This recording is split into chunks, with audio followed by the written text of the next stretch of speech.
వాళ్ళందరూ చదివారు. అలా చదివితే అమ్మవారి యొక్క ఆవిర్భావం ప్రారంభమైంది ఆ చిదగ్నిగుండంలో నుంచి. ఇప్పుడు వీళ్ళందరూ అలా హోమం చేస్తూ అలా యజ్ఞములో తమ శరీర ఖండములను వ్రేలుస్తూ అమ్మవారిని ప్రార్థన చేస్తుంటే అమ్మవారి యొక్క అనుగ్రహము కలిగి మాంసనేత్రము చేత చూడడానికి వీలు కానటువంటి పరబ్రహ్మస్వరూపిణి అయినటువంటి అమ్మవారు అందరికీ కనపడేటటువంటి రూపంతో అనేక కోట్ల బ్రహ్మాండములకు నాయకురాలైనటువంటి తల్లి మణిద్వీపంలో కూర్చుని ఇన్ని బ్రహ్మాండములను శాసించగలిగినటువంటి తల్లి ఈ బ్రహ్మాండంలో హిమాలయ పర్వతాల మీద ఏర్పాటు చేయబడినటువంటి హోమగుండంలోంచి ఆ తల్లి ఆవిర్భవించడం ప్రారంభించింది. అమ్మవారు ఎప్పుడైతే చిదగ్నిగుండంలోంచి ఆవిర్భవిస్తోందో ఆ స్వరూపాన్ని చూసి దేవతలందరూ ప్రార్థన చేశారు. అమ్మా, ఇది లలితా సహస్రనామ స్తోత్రము దేవతలు చేసినది కాదు. మీరు బాగా జ్ఞాపకం పెట్టారు. ఇందాక మనం చదివేనే స్తోత్రం దేవతలు లలితాదేవిని గూర్చి చేసిన ప్రార్థన. అప్పుడు దేవతలు అమ్మవారిని ప్రార్థన చేశారు. అమ్మా, నువ్వు ఇలా ఉన్నావు, ఎర్రటి వస్త్రం కట్టుకున్నావు అని నమస్కారం చేస్తూ నిలబడ్డారు. అప్పుడు ఆ తల్లి ఆవిర్భవించింది. ఆవిర్భవించిన తరువాత ఏం జరిగినది అన్నది మీరు లలితా సహస్రనామ స్తోత్ర పూర్వభాగమునందు వింటారు. ఆవిడ యుద్ధం ఎలా చేసింది, ఆవిడ ఎలా దేవతా సైన్యాన్ని సృష్టి చేసింది, అప్పటికప్పుడు ఆవిడ వారాహిని ఎలా సృష్టించింది, శ్యామలాదేవిని ఎలా సృష్టించింది, ఆవిడ ఏనుగుల్ని ఎలా సృష్టించింది, గుర్రాలను ఎలా సృష్టించింది, బాలాతల్లిని తన బిడ్డని ఎలా సృష్టించింది, తన భర్తని మహాకామేశ్వరుడిగా ఎలా స్వీకరించింది, యుద్ధం ఎలా చేసింది, ఆఖరికి భండాసురుణ్ణి నిర్జించింది, ఆవిడ సంహరించింది. ఇప్పుడు భండాసురుణ్ణి సంహరించిన తరువాత దేవతలందరూ పరమ ప్రసన్నాన్ని పొందారు. ఇక్కడ మీరు గమనించవలసినటువంటి విషయం ఒకటి ఉంటుంది. అమ్మవారు ఆవిర్భవించడానికి కారణం ఏమి, దానికి ఇలా చేస్తే ఆవిర్భవించినది అని చెప్పడానికి ఒక ప్రత్యేకమైనటువంటి శైలి ఏదైనా వాళ్ళు పాటించారని చెప్పడం కుదురుతుందా అంటే, దానికి పెద్దలు అంటారు, ఒక మాట చెప్తారు, ఘృత కాఠిన్యవత్. అంటే నెయ్యి కరిగి ఉంటుంది, కరిగి ఉన్నటువంటి నీటికి ఒక రంగు ఉండదు, ఒక రూపం ఉండదు. కానీ దానికి చల్లటి గాలి కలిగింది అనుకోండి, వెంటనే అది ఘనీభవిస్తుంది, ఘనీభవించి ముద్దలా అవుతుంది. ఇప్పుడు ముద్దలా ఉన్నటువంటి నీటిని మీరు చేతితో పట్టుకోవచ్చు. ముద్దలా ఉన్నటువంటి చేతికి ఒక రూపం ఉంటుంది, ఒక రంగు ఉంటుంది, మీకు తెలుస్తుంది. కరిగినటువంటి నెయ్యి చల్లటి గాలికి పేరుకున్నట్టే భగవంతుని యొక్క నిర్గుణమైనటువంటి స్వరూపము భక్తుల యొక్క ఆర్తి అనబడేటటువంటి భక్తి అనబడేటటువంటి చల్లతనం తగిలితే ఈ కంటితో చూడడానికి వీలైనటువంటి సాకారమును పొందుతుంది.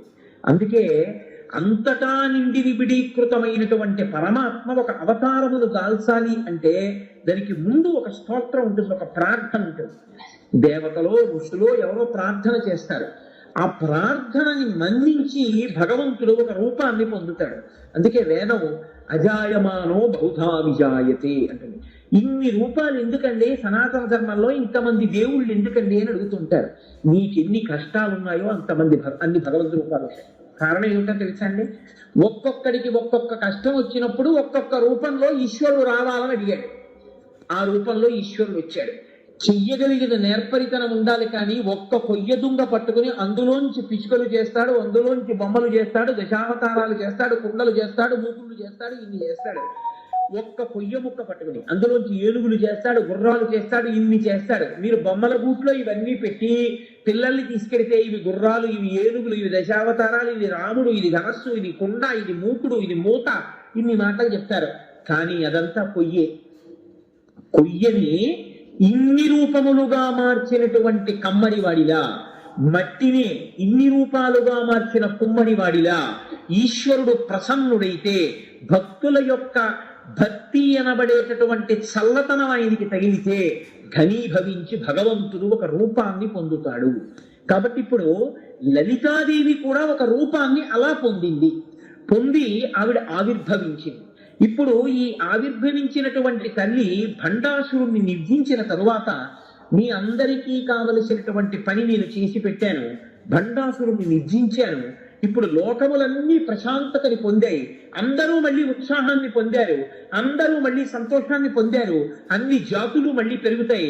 ఇక నేను బయలుదేరి నా యొక్క మణిద్వీపానికి వెళ్ళిపోతున్నాను, నా యొక్క నిజ స్థావరం ఏదుందో ఆ స్థావరానికి, పరిపాలనా కేంద్రానికి బయలుదేరుతున్నాను అన్నారు.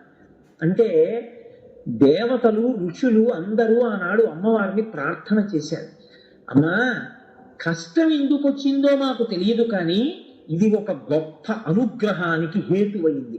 పాము విషం వైద్యుడి చేతిలో పడితే ఔషధి అయినట్టు భండాసురుడు పెట్టినటువంటి కష్టాలకి నిన్ను ప్రార్థన చేయడం మాకు ఒక పెద్ద ఉపకారం చేస్తోంది. నువ్వు ఇక్కడి నుంచి వెళ్ళిపోవడానికి వీలు. నీవు 16 చోట్ల ఈ భూమండలంలో ఉండాలి, ఈ బ్రహ్మాండంలో. కాబట్టి ఈ 16 చోట్ల నువ్వు ఉన్న ప్రాంతాలని కూడా శ్రీపురములు అని పిలుస్తారు. 16 పేర్లు శ్రీపురములే. కాబట్టి 16 శ్రీపురములను నిర్మించడం కోసమని మేము మయుణ్ణి, విశ్వకర్మని ప్రార్థన చేస్తాం. 16 చోట్ల నువ్వు వెలియాలి తల్లి అన్నారు. ఇప్పుడు మీరు ఆలోచించండి, అంత ఉన్నది కొయ్యని గుర్రంగా మారిస్తే గుర్రం, ఉన్నది కొయ్య ఏనుగ్గా మారిస్తే ఏనుగు, ఉన్నది కొయ్య రాముడిగా చిక్కితే రాముడు, ఉన్నది కొయ్య కృష్ణుడిగా చిక్కితే కృష్ణుడు. కానీ అది మాత్రం కొయ్య, లోపల ఉన్నది కొయ్య లేకుండా మాత్రం ఇవేమీ లేవు. ఇవి లేకపోయినా కొయ్య మాత్రం ఉంటుంది. అలాగే అమ్మవారిని 16 చోట్ల 16 పేర్లతో ఉండమని అడిగారు. ఎన్ని పేర్లతో పిలిస్తే ఆవిడికి అభ్యంతరం? మీ ఇష్టం, ఏ పేర్లతో నన్ను ఉండమని కోరుకుంటున్నారు, ఎక్కడెక్కడ ఉండమని కోరుకుంటున్నారు. ఇది భక్తి అంటే. వాళ్ళు అనుగ్రహాన్ని పొంది వదిలిపెట్టలేదు, వాళ్ళు అలా అడిగారు కాబట్టే మనకి లలితా సహస్రం వచ్చింది. వాళ్ళు అన్నారు, అమ్మ నువ్వు 16 చోట్ల నిలబడాలి అన్నారు. ఎక్కడెక్కడ అని అడిగింది తల్లి. మేరు పర్వతం, నిషధ పర్వతం, హేమకూటం, హిమాలయం, గంధమాదనం, నీలగిరి, మేషగిరి, శృంగగిరి, మహేంద్రగిరి, లవణ సముద్రం, ఇక్షు సముద్రం, సురా సముద్రం, ఘృత సముద్రం, దధి సముద్రం, క్షీర సముద్రం, జల సముద్రం. ఈ అన్ని చోట్ల, ఈ 16 చోట్ల నువ్వు స్థిర నివాసివై ఉండాలి. ఏ ఏ పేర్లతో ఉండమంటారు అని అడిగింది తల్లి. ఈ పేర్లు వింటే చాలండి, దేవతలు అమ్మవారిని ప్రార్థన చేసి తెచ్చుకున్నటువంటి పేర్లు. అందుకే ఆ నామములను విన్నంత మాత్రం చేత అమ్మవారి యొక్క అనుగ్రహం కలుగుతూ ఉంటుంది. కామేశ్వరీపురి, భగమాలినీపురి, నిత్యక్లిన్నాపురి, భేరుండాపురి, భక్తివాసినీపురి, మహావజ్రేశ్వరీపురి, శివదూతీపురి, త్వరితాపురి, కులసుందరీపురి, నిత్యాపురి, నీలపతాకాపురి, విజయాపురి, సర్వమంగళాపురి, జ్వాలామాలినీపురి, చిత్రాపురి, మహానిత్యాపురి అని 16 పేర్లతో అమ్మవారి పేరుతో ఉన్నటువంటి పురంగా. అసలు అన్నిటికీ పేరు శ్రీపురాలి. 16 పేర్లతో అమ్మవారు 16 ప్రాంతములలో వెలిసింది. ఆ తల్లి వెలిసిందంటే దేవతల ప్రార్థనని అనుసరించి 16 ప్రాంతములందు నిలబడి ఈ బ్రహ్మాండాన్నంతటినీ ఆ తల్లి తన యొక్క రక్షణ కవచంలోకి తీసుకుంది. ఈ ఆవిర్భవించినటువంటి తల్లి యొక్క స్వరూపానికి ఋషులు ఒక పేరు పెట్టారు. ఆ పేరే లలిత అంట. లలిత అన్న పేరు ఎందుకు పెట్టారు, ఏ కారణం చేత పెట్టారు? ఏదో పెట్టాలనిపించి పెట్టారా, లేకపోతే లలిత అని పిలవడం వెనకాతల ఏదైనా హేతు ఉందా అంటే, లోకానతీత్య లలతే లలిత తేన చోచ్యతే. ఈ తల్లి లోకములన్నింటినీ మించిపోయినటువంటి అతిశయంతో కూడినటువంటి తల్లి కనుక, అంతటి సౌందర్యమును పొంది ఉన్న తల్లి కనుక లోకానతీత్య లలతే లలిత తేన చోచ్యతే. ఆ తల్లికి లలిత అని ఉచ్యతే పిలవబడినది. కానీ ఇక్కడ మీరు ఒక విషయాన్ని ఆలోచించండి, కొంచెం మీరు జాగ్రత్తగా పరిశీలన చేస్తే ఒక విషయాన్ని మీరు గమనించవలసి ఉంటుంది. అమ్మవారు లోకములనన్నింటికన్నా కూడా అతిశయమైనటువంటి అందంతో ఉంది అని మీరు ఒక మాట అన్నారనుకోండి, అప్పుడు అది భక్తి అవుతుందా, అమ్మవారి సౌందర్యాన్ని ఎంచడం అవుతుందా? మీరు కొంచెం జాగ్రత్తగా ఆలోచించండి. అమ్మ అందాన్ని బిడ్డలు ఎంచవచ్చా? అమ్మ చాలా అందంగా ఉందండి, బ్రహ్మాండాలన్నింటినీ మించిపోయినటువంటి అందంతో మా అమ్మ ఉంది అని పేరు పెట్టి పిలిచి, అందుకని మేము లలిత అని పిలుస్తున్నాం, అందుకని లోకానతీత్య లలితే లలిత తేనతోచ్యతే అంటూ అసలు అలా అనొచ్చా? అంటే ఇక్కడ పెద్దలు అన్నారు, ఒక విషయాన్ని నువ్వు జ్ఞాపకం పెట్టుకోవలసి ఉంటుంది అన్నారు. ఇది బాహ్య సౌందర్యమును గూర్చి చెప్పినటువంటి మాట నిజమే, కానీ భగవంతుని యొక్క అనుగ్రహం కానీ, లోపల ఉండేటటువంటి మంచితనం కానీ, దయ కానీ, ప్రధానంగా మీరు దయ అన్న విషయం గురించి ఆలోచించండి. ఎందుకంటే అమ్మవారి యొక్క గుణములలో దయ ఒకటి అని ఎవరైనా అన్నారనుకోండి, ఖచ్చితంగా అది తప్పు మాట. అమ్మవారి యొక్క గుణములలో దయ ఒకటి కాదు, అమ్మయే దయ. అమ్మని ఏమనాలంటే ఆవిడ దయాస్వరూపిణి అన్నాడు. అమ్మవారి యొక్క ప్రధానమైనటువంటి తత్వమే దయ. అమ్మ అన్న మాట పట్ల మనకి అంత ప్రేమ ఎందుకో తెలుసా అండి? అమ్మలో అందం చూడం, అమ్మ అనేటప్పటికీ మనకి ఏం గుర్తొస్తుంది? వారి యొక్క ప్రధానం అనేటప్పటికీ మనకి ఏం గుర్తొస్తుంది అంటే, అన్ని ప్రమాదముల నుంచి మనని చిన్నతనం నుంచి పైకెత్తినటువంటి అమృత శక్తి, అదే అమ్మ. ఉండవు మహానుభావుడు అదేంటి బసవేశ్వర పురాణంలో అంటాడు, మొగ్గ లోపల పువ్వు యొక్క తావిదాగినట్టు ప్రతి ఆడదానిలో అమ్మవారు మాతృమూర్తిగా దాక్కునుంది. ఆ మాతృమూర్తిగా అమ్మవారు లోపల వికసనాన్ని పొందకపోతే ఈ సృష్టి లేదు. కాబట్టి అమ్మ అన్నం పెట్టింది, పెట్టడంలో రోగం దేని వల్ల వస్తుందో అని పెట్టలేదు, ఏది తింటే రోగం తగ్గుతుందో అది బతిమాలి బామాలి కథలు చెప్పి పెట్టింది. చెరుకుని పట్టుకుని కత్తితో నరికినా, పంటి మధ్య పెట్టి నలిపినా తీయదనాన్ని స్రవిస్తుంది. అమ్మ అన్న వ్యక్తిని మీరంత బాధ పెట్టినా ఆశీర్వచనం చేయడమే అమ్మ కోసం. కాబట్టి అమ్మతనం కన్నా భద్రత ఎక్కడుంది? కాబట్టి అమ్మ అన్న మాట ఎక్కడుందో అక్కడ శోభ ఉంది, శోభ ఎక్కడ ఉందో అక్కడ శుభం ఉంది. శోభ శుభం. అమ్మ అన్న మాట ఎక్కడ ఉందో అక్కడ భగం ఉంది. భగము అంటే అద్భుతం. ఈ భగములోంచి భాగ్యం ఉంది, ఈ భాగ్యములోంచి సౌభాగ్యం ఉంది కదండి.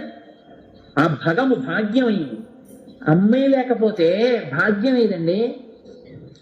తండ్రిని మించిన గురువు లేడు, తల్లిని మించిన దైవం లేదు. ప్రపంచంలో దరిద్రుడన్నవాడు ఎవరైనా ఉంటే తల్లి లేనివాడు ఒక్కడే దరిద్రుడు. ఎన్ని ఉన్నా తల్లి లేనివాడు దరిద్రుడే, ఏమీ లేకపోయినా తల్లి ఉన్నవాడు భాగ్యవంతుడే. ఎంతమంది ఉన్నా, ఎన్ని పుస్తకాలున్నా తండ్రి లేనివాడు గురువుని పొందడంలో కొంచెం ఈశ్వరానుగ్రహం పోగొట్టుకున్నవాడే. ఎంత స్వతహాగా పాండిత్యం ఉన్నా తండ్రి యొక్క చేరువు కూడా దొరికి ఉండి ఉంటే వాణ్ణి మించినటువంటి శిష్యుడిగా అదృష్టాన్ని పొందినవాడు వేరొకడు లోకంలో ఉండి ఉండేవాడు కాడు. కాబట్టే అమ్మ అంటే అమ్మే. కాబట్టి ఇప్పుడు ఆ అమ్మలోంచే భగం వచ్చింది, అమ్మలోంచి భాగ్యం వచ్చింది, అమ్మలోంచి సౌభాగ్యం వచ్చింది, అమ్మలోంచి అన్ని వచ్చాయి. ఇక్కడ లోకంలోనైనా అంతే. ఒక ఆడదాని సౌభాగ్యం నిలబడాలంటే అమ్మ వల్లే నిలబడాలి, ఒక ఇంట్లో భాగ్యం రావాలంటే అమ్మ వల్లే రావాలి, ఒక ఇంటికి తోరణం కట్టాలంటే అమ్మ వల్ల రావాలి, ఒకళ్ళకి వచ్చిన వ్యాధి పోవాలంటే అమ్మ వల్ల పోవాలి, ఒక ఇల్లు సంతోషంగా ఉండాలంటే అమ్మ వల్ల ఉండాలి, ఆర్తితో పిలవగానే పలకాలంటే అమ్మ తప్ప వేరొక దైవంది. ఈ మాట నేనంటే నేను ఇంకొక దైవ స్వరూపాన్ని కించపరిచినట్లు ఎంత మాత్రం కాదు. అమ్మ అన్న రూపంతో ఉన్న దైవం తర్వాతే ఏ రూపమైనా. లౌకికమైన అమ్మకే ఇంత ప్రేమ ఉంటే మీ బ్రహ్మాండముల కన్నా తల్లికి ఎంత ప్రేమ ఉంటుంది? మీరు ఆలోచించండి. నా తల్లి నాకు అన్నం పెట్టింది, నా అమ్మ నాకు పెట్టినటువంటి అన్నం నా జీవితంలో నేను ఎన్నడూ మర్చిపోలేదు. ఎందుచేత అంటే అది అంత రుచి. అమ్మ వండింది అంటే అందులో రుచి చూడడం తెలియదు. తను అన్నం తినడానికి ఎన్ని పదార్థములతోనైనా తినడానికి కోట్లు ఉన్న ఒక ఐశ్వర్యవంతుడు తాను తినడమే కాకుండా రోజు ఒక 100 మందికి అన్నదానం చేస్తూ, ఆ అన్నదానం చేసేటప్పుడు వచ్చి 100 మందికి అన్నం పెడుతుంటే అక్కడ నిలబడి, అబ్బా ఈశ్వరుడు నాకు ఎంత అనుగ్రహించాడో, ఈ 100 మంది ఆకలి తీర్చగలిగానని, అయ్యా మెల్లగా తినండి, మెల్లగా తినండి, కంగారు పడకండి, కడుపు నిండా తిన్నారా అని అడుగుతున్నాడు అనుకోండి ఒక ఐశ్వర్యవంతుడు. ఈ నిర్భాగ్యులైన 100 మంది దరిద్రులు ఆయన వంక చూసి అంటారు, మహారాజా ఎంత మంచివాడివయ్యా, 100 బతకవయ్యా నాయన, నువ్వు తినగలిగినా మాకు పెట్టడమే కాకుండా కడుపు నిండా తినండి బాబు, మెల్లిగా తిన్నారా, తొందరపడకండి, తొందరగా తినకండి, పదార్థాలు బాగున్నాయా, కావాలంటే ఇంకొంచెం వేసుకోండి అని అంత ప్రేమగా అడిగావా తండ్రి? నువ్వు 100 బతకవయ్యా, నీ వంశం వర్ధిల్లాలయ్యా అంటారు. తనకి ఉన్న దాంట్లో 100 మందికి అన్నం పెట్టి కుసిరితేనే ఐశ్వర్యవంతుడికి నా ఆశీర్వచనాన్ని ఇచ్చావే, ఇన్ని బ్రహ్మాండములకు చేతిలో పట్టుకున్న గరిటె దించకుండా పెడుతున్న నా తల్లిని ఊహించోసారి. ఉభౌ తన్వీ కుంభౌ మణిగణక సంభావిత గుణౌ తథానా పాణిభ్యామృతరస మృష్టాన్న కలితౌ కళాఢ్యా కళ్యాణీ కలిత తదనా శ్రీగిరసి శిరసస్యసౌ భ్రామర్యంబా రచయితుమదిష్టార్థ విభవం. లలిత అన్న పేరుతో ఉన్న రూపాన్ని నువ్వు ఊహించగలిగితే ఆవిడే లలితా స్వరూపము. ఇంతమంది అమ్మలను కన్న అమ్మ ఎవరుందో, ఇంత జీవకోటికి అన్నం పెడుతున్న అమ్మ ఎవరుందో, ఆ అమ్మల కన్న అమ్మ, ఆ అన్నపూర్ణమ్మ, నీ అమ్మ, మా అమ్మ, అందరి అమ్మల అమ్మ, అమ్మలలో ఉన్న అమ్మతనం రాశీభూతమైన అమ్మ లలితమ్మ.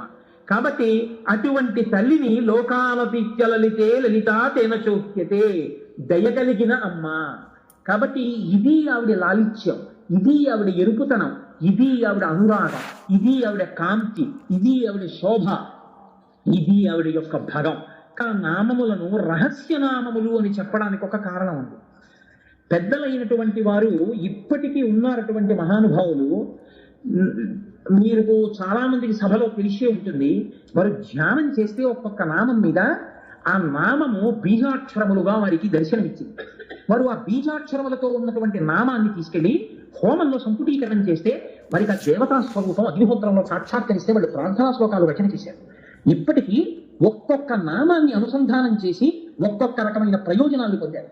హృద్రోగాన్ని కూడా దాటేశారండి కొంతమంది. లలితా సహస్రంలో ఒక్కొక్క నామాన్ని పట్టుకుంటారు, అంతంత శక్తివంతాలు. మీరు ఒక్క నామం పట్టుకుంటే ఏ స్థాయిలోనైనా ఉద్ధరించేస్తుంది. అంత గొప్ప నామాలు. మీరు ఎంతగా తవ్వుకుంటే అన్ని మాణిక్యములను వెలికి ఇయ్యగలిగినటువంటి గనులు ఆ నామములు.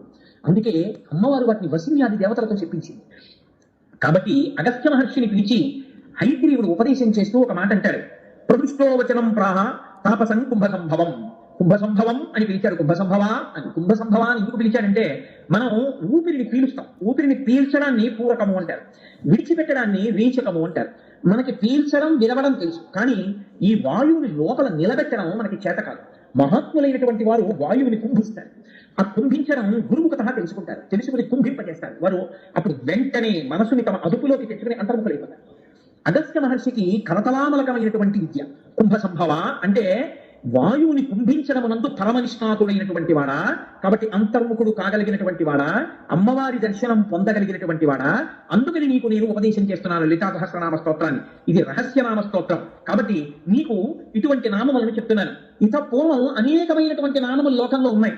గంగా సహస్రనామములు, గాయత్రి సహస్రనామములు, కామేశ్వరి సహస్రనామములు, వారాహి సహస్రనామములు, లక్ష్మీ సహస్రనామములు, రాజరాజేశ్వరి సహస్రనామములు, సరస్వతి సహస్రనామములు, లలితా సహస్రనామం, శ్యామలా సహస్రనామం, భవానీ సహస్రనామం, ఇవన్నీ ఉన్నాయి. కానీ లలితా సహస్రనామమునకున్నటువంటి ప్రత్యేకతే వేరు.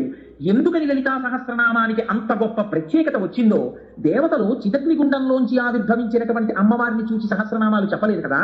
మరి ఏ సందర్భంలో ఎప్పుడు వచ్చాయి ఈ సహస్రనామాలు, ఎవరు చెప్పారు, ఎందుకు చెప్పారు, ఆ నామాలకి అంత శక్తి ఎక్కడి నుంచి వచ్చింది? దీని గురించి నీకు నేను మొట్టమొదట ఈ విషయాన్ని చెప్తాను, నువ్వు చాలా జాగ్రత్తగా అవధరించు అంటూ హయగ్రీవుడు అగస్త్య మహర్షితో ఈ విషయాన్ని చెప్తున్నారు.